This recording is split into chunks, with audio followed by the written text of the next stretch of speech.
हर खबर पर होगी आपकी पकड़। डाउनलोड कीजिए एबीपी लाइव ऐप।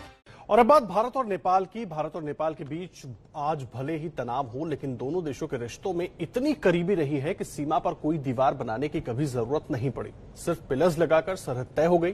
लेकिन यूपी में श्रावस्ती से सटे नेपाल की 62 किलोमीटर की सीमा पर आजकल चिंता कुछ बढ़ी हुई है। भारत नेपाल सीमा से देखिए रणवीर की रिपोर्ट। इधर भारत उधर नेपाल, बीच में खुली हुई सरहद, लेकिन दोनों देशों के बीच सीमा की पहचान कराते हैं ये पिलर्स। यूपी के श्रावस्ती जिले में नेपाल से लगते इस इलाके में ऐसे 173 पिलर्स लगे हुए हैं, लेकिन इनमें से 7 पिलर्स गायब हो चुके हैं और 24 बुरी तरह क्षतिग्रस्त हैं। इस वजह से कई जगहों पर भारत और नेपाल के इलाके में फर्क कर पाना मुश्किल हो गया है।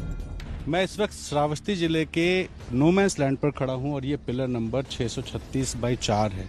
ये जो पिलर है ये बिल्कुल क्षतिग्रस्त हो चुका है और इस पिलर के ही ठीक पीछे मैं आपको दिखाऊंगा कि किस तरीके से नेपाल ने अपनी वो चौकियां बना रखी हैं जिन चौकियों को चीन की तरफ से नेपाल को दिया गया है और चीनी लिपि में उस पर कोई चीज़ लिखी हुई है। थोड़ी थोड़ी दूर पर इस तरह से जो नेपाल ने अपनी चौकियां हैं वो बना रखी हैं और लगातार नोमैंस लैंड पर नेपाल की तरफ से इस पूरे इलाके की निगरानी कराई जा रही है। पिलर से सरहद के निर्धारण की वजह से श्रावस्ती जिले में नेपाल से लगी सीमा पर कई ऐसे गांव हैं जिनका एक हिस्सा भारत में है और दूसरा नेपाल में, जैसे ये घुड़दौरिया गांव।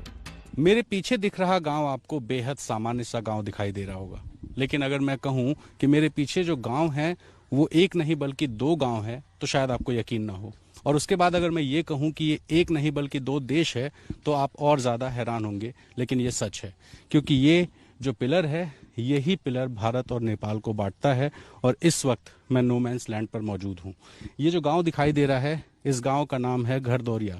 अब आप सोच रहे होंगे कि एक गांव का नाम घरदौरिया हो सकता है, लेकिन भारत और नेपाल के नोमैंस लैंड के बिल्कुल सटे हुए ये जो गांव है, इन दोनों ही गांव का नाम घरदौरिया है, वो भारत का हिस्सा हो या फिर नेपाल का।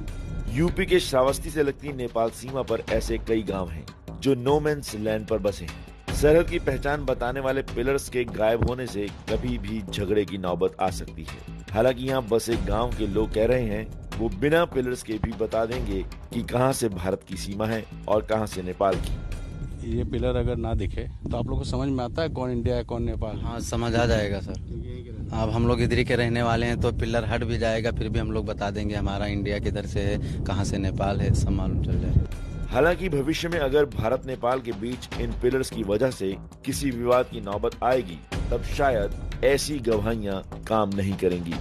इस मामले में जब हमने स्थानीय प्रशासन से संपर्क करने की कोशिश की तो कैमरे पर बोलने को कोई तैयार नहीं हुआ, लेकिन एक वरिष्ठ अधिकारी ने ये माना कि कई पिलर्स गायब हैं और कई टूटे हुए हैं और इसकी जानकारी ऊपर शासन को दे दी गई है, लेकिन ऊपर से कोई निर्देश पिलर्स को लगाने का या उनकी मरम्मत करने का मिला है।